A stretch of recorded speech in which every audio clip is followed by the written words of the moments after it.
com o nosso convidado especial, o nosso amigo Lucas da Silva, aqui continuando o nosso bate-papo cultural, falando aqui sobre liturgia, que é um tema vasto, né? Hoje, liturgia e outras temáticas da fé, assuntos aqui que a gente vai aprofundar. Então, mais uma vez, seja bem-vindo, Lucas. Eu que agradeço o convite, né? Estamos de volta. Lucas, para iniciar um tema não combinado, só o início, depois a gente vai para o tema combinado, tá certo? Nesse tempo, você que é bem jovem, e como é nesse tempo estar na faculdade, estar na... Não sei se é faculdade ou está, no caso é UFC, universidade mesmo, né? No caso lá é universidade. A UFC é uma universidade, né? Tem essas configurações. Porque a universidade são vários campos de ensino, a faculdade é mais específico, né? Para pequenos campos reduzidos, né? Colegiados, professores, né, e tal. E no caso, como tem sido ser católico nesse meio, de fato, pagão, né? Nesse meio onde os desafios contra a fé são evidentes, são tangentes, são bem desafiantes. Às vezes dá um certo desânimo, ou você consegue driblar isso com tranquilidade? Como é ser um católico no meio, de fato, da universidade? Como que tem sido isso, esse tempo para ti? Bom, a universidade, né, pelo menos na situação que ela se encontra hoje, nos dias atuais, ela é bastante cristofóbica, né? Então, Cristo ali, ou qualquer situação que leve a falar de religião, ou alguma coisa que esteja ligada a isso, né, a universidade vai desprezar. Evidentemente que a gente, de vez em quando, parece que entra naquela espiral do silêncio, né? Entra dentro de uma ideia, que é a ideia da falsa concordância. Estou aqui concordando com você, essas ideias são boas, são positivas, não é? Mas você sabe que por trás daquele discurso, da estrutura daquele discurso, você encontra muitos reducionismos. E a questão, geralmente, né, aonde vai parar tudo, quase absolutamente tudo, é a demanda nem política, mas é a demanda partidária, né? Certa vez um bispo aqui muito conhecido no Brasil disse que a universidade era o lugar da militância, né? Ele não está errado não, né? Mas no lugar onde ele ocupa, isso ficou bem complicado, essa fala, né? Mas de fato ela é uma fala que a gente confirma na realidade. É muito difícil, né, falar sobre religião, qualquer religião, dentro da universidade. E nos moldes como ela está hoje, né, qualquer expressão de religiosidade, de religião, vai ser abolida, né? Isso realmente é regulamentado. Não é possível ter essas manifestações, né? Mas uma coisa interessante sobre esses anos que eu estou passando na UFC. Logo quando a gente começa a graduação, há uma disciplina que se chama Introdução à Filosofia. Você já logo fica ali um pé atrás, né? Qual é a bomba de professor que vai vir para mim? Por incrível que pareça, e na graça de Deus, eu encontrei um senhorzinho que, apesar dos pesares, é um dos poucos professores que eu consigo falar abertamente sobre esses assuntos de religião, de política, né, sem cair na demagogia do partido, né? Evidentemente que a trajetória dele acabou levando ele a esse estado. Ou seja, é quem lá atrás conviveu dentro do partidão, né, dentro dos grupos políticos muito fechados, e hoje já está naquele estado mais de descrença, né? Já não acredita mais nem A nem B e prefere aí se afastar dessas discussões. E por que eu cito essa pessoa, né? Porque foi a única. A abordagem dele enquanto filosofia era dar à filosofia à luz dos problemas da filosofia. Para a gente que é da letras, a abordagem é quanto à estética, né? Então, é o problema da estética em filósofo A, B, C, D, por aí vai. E a abordagem dele ficou nisso. Nunca vi pauta militante dentro da sala de aula, e qualquer movimento, né, qualquer atitude dos alunos que fosse direcionar para isso, o próprio professor já fazia uma repreensão. Ele dizia: isso aqui não vale a pena discutir. Evidentemente, nós estamos falando de uma pessoa que é ateia, né? Mas conseguia explicar vários problemas de Santo Agostinho para a gente, né? Com muita tranquilidade. Com muita tranquilidade. Ou seja, é o mínimo que se espera de alguém que tenha uma honestidade intelectual, né? Sim, com certeza. É o mínimo que se espera. Né? E indo para o nosso tema da liturgia, o que você percebe em relação à questão da... Aliás, percebe não, qual é a orientação em relação à adoração ao Santíssimo Sacramento, né?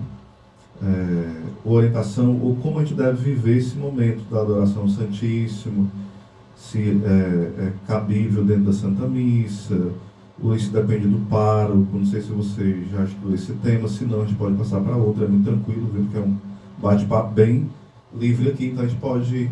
Mas como essa temática da adoração ao Santíssimo dentro da liturgia, se é próprio de acontecer dentro da Santa Missa, é extra Santa Missa, a adoração ao Santíssimo é um ato litúrgico ou é um ato extra litúrgico, ou depende se é um padre que está conduzindo aquele ato, um diácono, como que é essa questão da adoração ao Santíssimo? Quando a gente pensa na Santa Missa, né, nós poderíamos pensar a missa de diversas formas. A missa como sacrifício, a missa como adoração, por excelência, adoração, né? A missa como escuta da palavra de Deus, e por aí vai. São diversas as abordagens que nós podemos ter, né? Até aquelas que dizem assim: a missa é uma ceia. Sim, mas é uma ceia sacrificial. Esse é um entendimento primeiro que qualquer pessoa, quando deseja iniciar o estudo sobre a Santa Missa, é entender que, na essência dela, ela é uma atualização do sacrifício de Nosso Senhor na cruz. Então, também podemos dizer que a missa é Calvário. E quando nós queremos ir para esse aspecto que é da adoração, aí nós entendemos a Santa Missa como um lugar das excelências. Que a partir dessa adoração, nós podemos obter graças. Só que aí fica assim, né? Bom, só é adoração a partir do momento da liturgia eucarística? Não. É adoração durante toda a extensão do momento da Santa Missa. Logo, quando nós iniciamos ali na procissão de entrada, né? Que nós atentamos o nosso olhar para a cruz, porque ela vem primeiro ali, já é possível sim começar uma adoração. Adoração com a reverência de corpo, né, que nós fazemos uma pequena inclinação à cruz de Nosso Senhor, e também quando vem o sacerdote que está agindo na pessoa de Nosso Senhor, é aquele que vai oferecer o santo sacrifício em nome da igreja, também é possível fazer uma referência à figura daquele sacerdote. E aí vai se desenrolando durante todo o rito, né? Agora, quando chega no momento da liturgia eucarística, né, no momento do oferecimento do pão e do vinho, a postura mais comum de adoração é estar de joelhos. E é assim que a igreja ensina, é assim que os nossos pais ensinaram a vida toda, né? E durante o momento da consagração, da elevação do pão e da elevação do cálice, é necessário que nós estejamos em uma postura de profunda reverência. E aí nós ficamos de joelhos, né, durante todo aquele momento. Aqueles que quiserem permanecer de joelhos até a doxologia final por Cristo, com Cristo em Cristo, podem permanecer também tranquilamente. Né? A igreja também nos orienta quanto a isso. Mas aí acontecem também determinadas situações que causam dúvida. Por exemplo, se a procissão de entrada, eu estou ali, por exemplo, como um coroinha, como um leitor, né? Como ministro da Sagrada Comunhão, e nós passamos em frente à Capela do Santíssimo. A Capela do Santíssimo é esse lugar que existe, né, para que se reserve Nosso Senhor nas partículas. Se guardem as âmbulas lá dentro daquela caixa, que é o sacrário, e fique reservado lá. Lá está a reserva eucarística, está a Capela do Santíssimo. Então, se a procissão de entrada passa em frente, não se faz nenhuma reverência.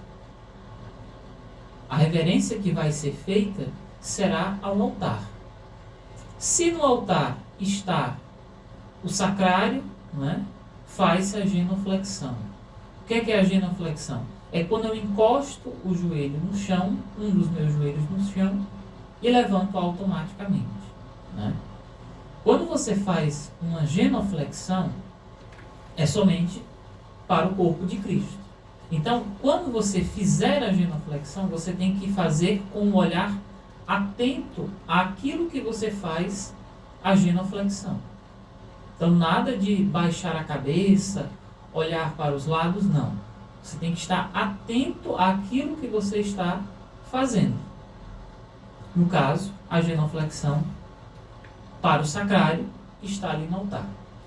Quando você não tem o sacrário, você simplesmente faz o que nós chamamos de inclinação profunda. A inclinação profunda é quando eu consigo enxergar um pouquinho ali da ponta do meu sapato, dos meus dedos. Isso é uma inclinação profunda. É diferente da inclinação de cabeça. Simplesmente só inclino a cabeça. Geralmente nós fazemos quando é pronunciado o nome de Nosso Senhor, o nome de Nossa Senhora, de São José, de algum santo em específico. É que chama, né, de uma venha, né? É a venha. Se bem que a venha fica muitas vezes mais inclinada àquela inclinação profunda. Né? Então, quando a procissão, por exemplo, passa na frente da Capela do Santíssimo, ela não faz nenhuma reverência. Porque justamente quando chegar no altar, vai fazer.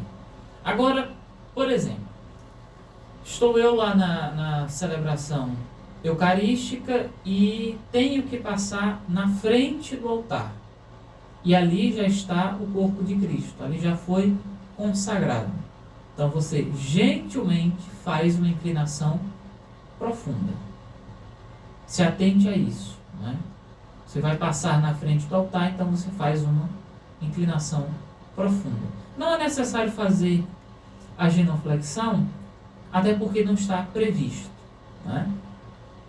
Essa questão da genuflexão a gente pode ver também em muitos outros momentos. Por exemplo, quando o sacerdote deita, né, o corpo já consagrado, após a elevação, ele coloca lá naquele pequeno prato que a gente chama de patena, o sacerdote deve fazer uma genuflexão, porque ele também adora a Cristo. Agora, se há algum impedimento físico, né, espacional, porque o altar muitas vezes não favorece que o sacerdote faça esses movimentos, então ele faz a inclinação profunda. Né, tanto quando termina de consagrar o pão, como termina de consagrar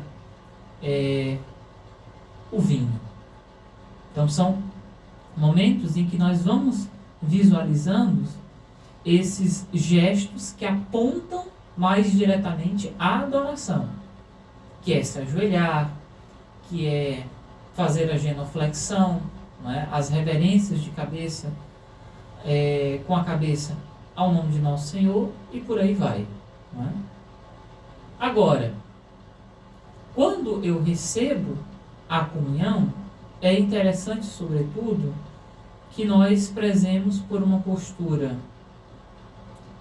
orante.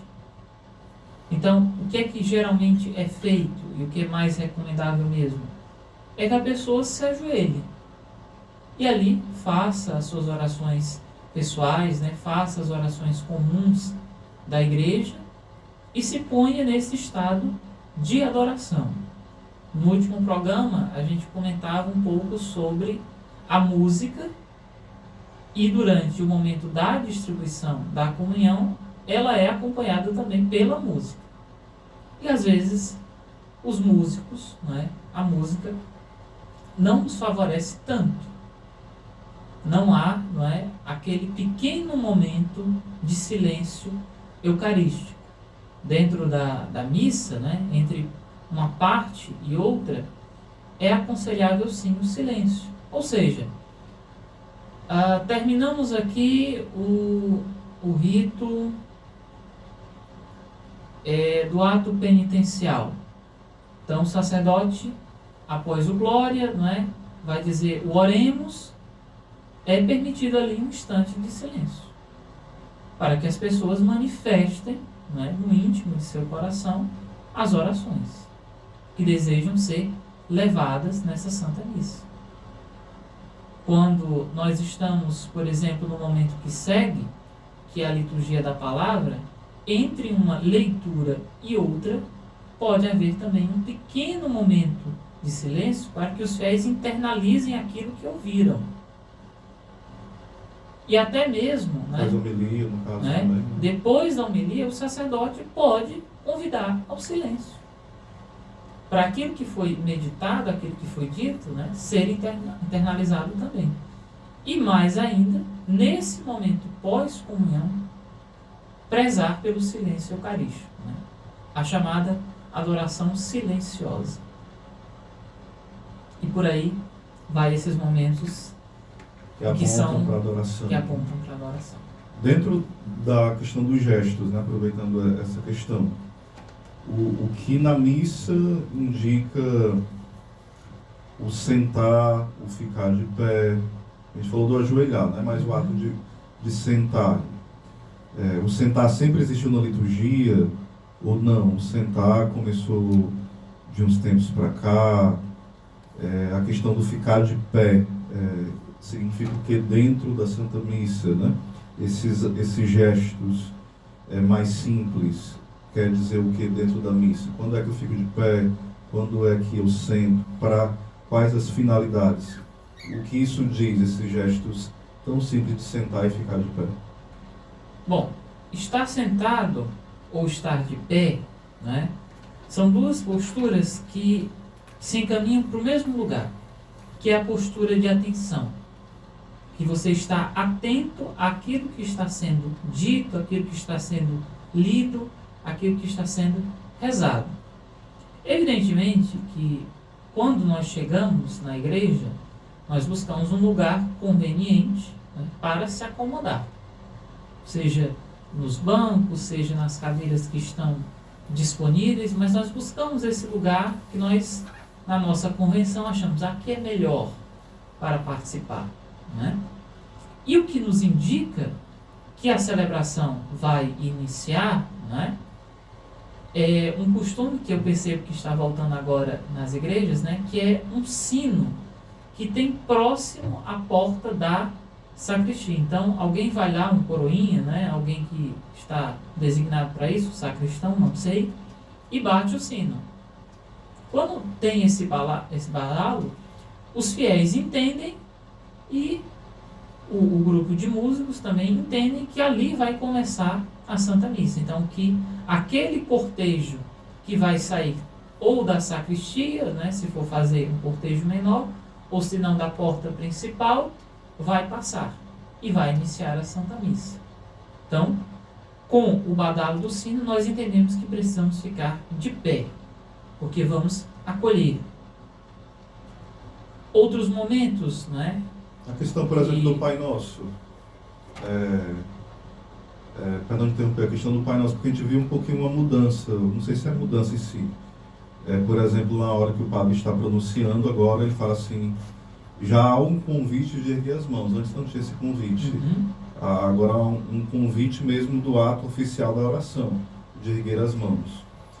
E antes ficava muito a critério da pessoa colocar a mão assim, a gente via que cada um ficava de um jeito, com a mão para trás, outro levantava, outro dava as mãos, outro ficava com a mão no coração. Sabe para onde vai? Ficava assim, se fosse tirar uma foto, ninguém sabe para onde ia, né? Mas agora a gente escuta um convite do padre, do advento agora para cá, desse convite de erguer as mãos. Como era essa orientação e como é agora, ou ainda é a mesma, como é a questão do gesto do Pai Nosso para os fiéis? Nunca esteve previsto, né, que o povo deveria erguer as mãos. Na tradução anterior. No que está previsto hoje, né, o que diz lá? O sacerdote ergue as mãos, abre as mãos e prossegue com o povo. Com é uma preposição que indica companhia. Então, que deve fazer junto, que se faz junto. Eu ainda não consegui verificar se é uma parte, aliás, se é uma fórmula específica. Ou seja, quando o sacerdote deseja efetivamente, né, que o povo reze com as mãos erguidas a oração do Pai Nosso. Junto nós já rezávamos. Ele convida, deve ser pronunciado. O povo deve pronunciar essa oração. Nós não vamos dizer o amém, porque se emenda, né? Livrai-nos de todos nós. Então faz o que a gente chama de embolismo, né? Que é emendar uma oração na outra e por aí segue. Mas hoje há uma forma que está prescrita, que tem um convite, né? Que o povo prossiga de mãos erguidas a oração do Pai Nosso com o povo. Então, é também aquela questão, é se atentar a isso que o sacerdote está pedindo, né? Se não, você permanece ali com as suas mãos juntinhas, orantes, né? Porque este convite não foi feito para prosseguir de mãos erguidas, rezando. Olha, isso aí é uma parte específica já do Pai Nosso, né? Mas quando nós voltamos aí à postura de estar em pé, de estar sentado, quando nós escutamos as leituras da missa, né, o elenco de leituras, a primeira leitura, o salmo responsorial, segunda leitura e em algumas solenidades, como Pentecostes, a chamada sequência, né, que é cantada, nós fazemos isso sentados. Então, fazemos isso com máxima atenção àquele que está lendo. Inclusive, se nós observarmos, há um lugar específico dentro do presbitério, que é o ambão, que é entendido como o lugar da palavra, a mesa da palavra. Então, tudo se direciona para lá. E vai se culminar, estando agora de pé, né, a partir do canto da aclamação, ou seja, um canto que indica aos fiéis qual é a postura que eles devem ficar. E aí se culmina num momento maior, que é a proclamação do Evangelho. Ao contrário do que muitos pensam, na liturgia da palavra, não é, o momento maior, o ápice, é a proclamação do Evangelho. Por exemplo, a questão... Existe um termo, não sei se esse o termo é correto, que se chama de munições. Quem deve utilizar, quando utilizar na liturgia? Porque, por exemplo, às vezes, antes tinha muita figura do comentarista que, graças a Deus, minha opinião, está praticamente abolida, né, em algumas paróquias. Que eu acho que mais atrapalha do que ajuda. Então, essas munições, o que são elas? Agora faça isso, agora faça aquilo. Qual a serventia delas? Ou elas não têm serventia alguma? São permitidas ou não são? São antilitúrgicas? Ou não tá, ou essa linguagem nem existe, inventaram? A ideia de munição, né, é munir, é dar uma instrução, um pedido, uma ordem, enfim. A figura do comentarista dentro da liturgia, ela está prevista, mas ela, digamos que é mal ajustada. Então tem que ser bem discreta, né? Ela tem que ser bem discreta. Indiscrição hoje está um negócio meio complicado. Bem raro, né? Eu sou da turma que é o seguinte: se você quer ensinar o povo, celebre bem. Porque a missa bem celebrada é uma autêntica catequese. Era assim que interpretava o Papa Bento XVI, não é? Ou seja, se eu quero esse lado mais pedagógico, por assim dizer, então eu celebro bem. Eu indico ao povo como deve ser feito. Agora, não com a figura do comentarista, que muitas vezes parece só perdão o termo, mas um papagaio de pirata, que fica dizendo aquilo que o povo já sabe que ele tem que fazer. Sentados escutemos atentamente as leituras. Claro que eu sei que após o amém da oração coleta, eu vou escutar as leituras. Naturalmente, o rito da missa é assim. É assim. Então, não há motivo para você ter mais aquela figurinha que fica interpelando, né, entre um momento e outro, dizer obviedades, né? Dizer a obviedade das coisas, né? Se não der, se você não encontrar nenhuma solução para esse comentarista, então vamos aí praticar essa discrição. Muitas vezes, né, antes da celebração da missa, existe um negócio que às vezes se torna um tanto inconveniente. Não é ruim, que é as chamadas intenções da Santa Missa. Tem paróquias que fazem até caderninhos para ir separando as intenções de sétimo dia, né, as intenções pelos doentes, as intenções do Santo Padre e aquelas intenções que são mais particulares. Quando você pensa que não, o caderninho pode ser um grande sinônimo de bola de neve. Porque uma página parece que já não basta. Aí você vai multiplicando. Aí já tem 2 páginas de intenções da Santa Missa. E aquele que é entendido como comentarista, né, leitor, vai lá e faz o procedimento de ler uma por uma. E quando você pensa que não, isso demanda um tempo enorme. Então você só está lendo intenção, você não está rezando nada. Você só simplesmente está ali dizendo deliberadamente o nome daquelas pessoas e não tem oração em lugar nenhum.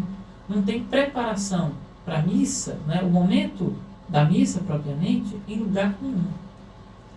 Em algumas paróquias, por exemplo, né, os padres, para ajudar o povo a rezar, para ajudar o povo a ter entendimento do lugar aonde eles estão e o que vai ser feito ali, começaram a expor o Santíssimo Sacramento antes da missa.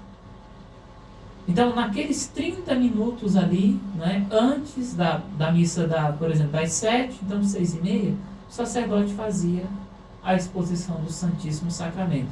Não de maneira solene, porque ele não vai se estender com adorações e dando a bênção, mas simplesmente só com a exposição. Depois ele recolhia ali o Santíssimo, né, guardava lá no sacrário, e aí já criava esse momento de oração, esse clima de oração.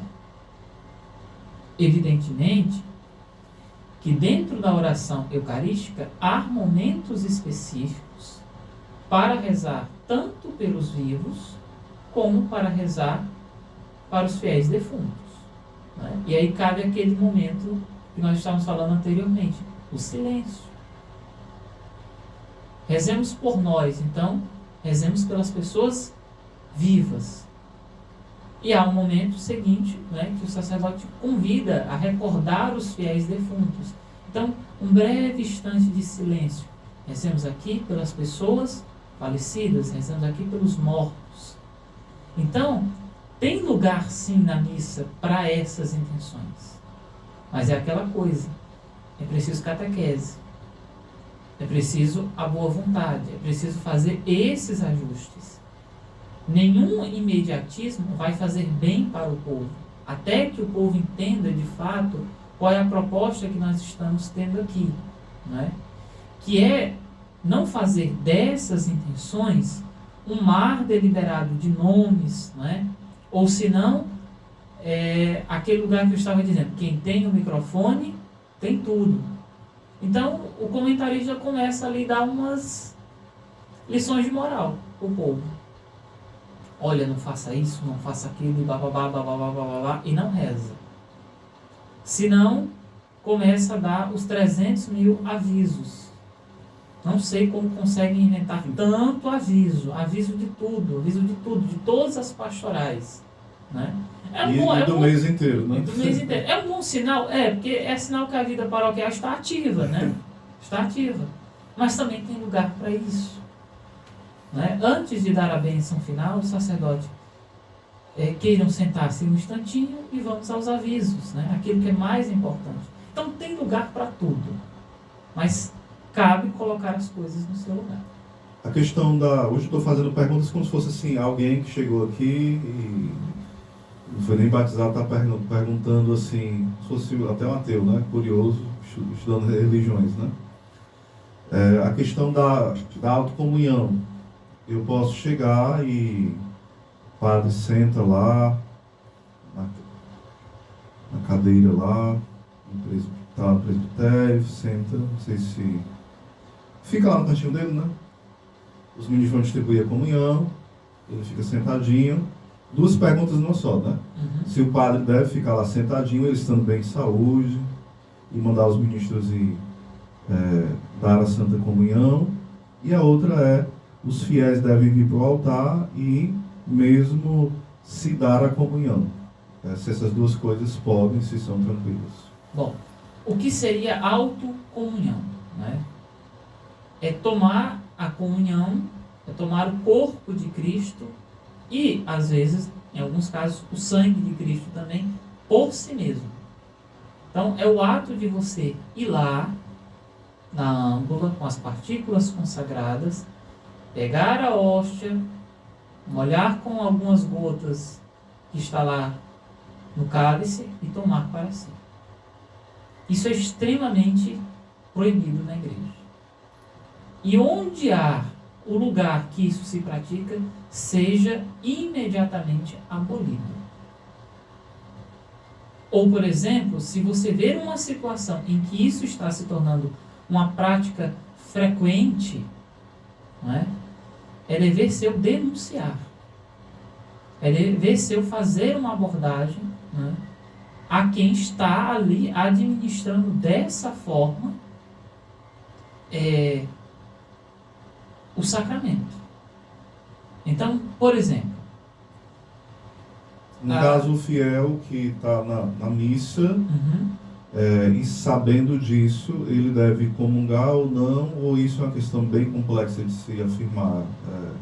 Não tem como. É uma questão realmente bem complexa. Porque, veja... Não dá para entrar nesse mérito. Veja a seguinte situação. Nós estamos em uma missa que tem um grande número de fiéis. O sacerdote já designou os seus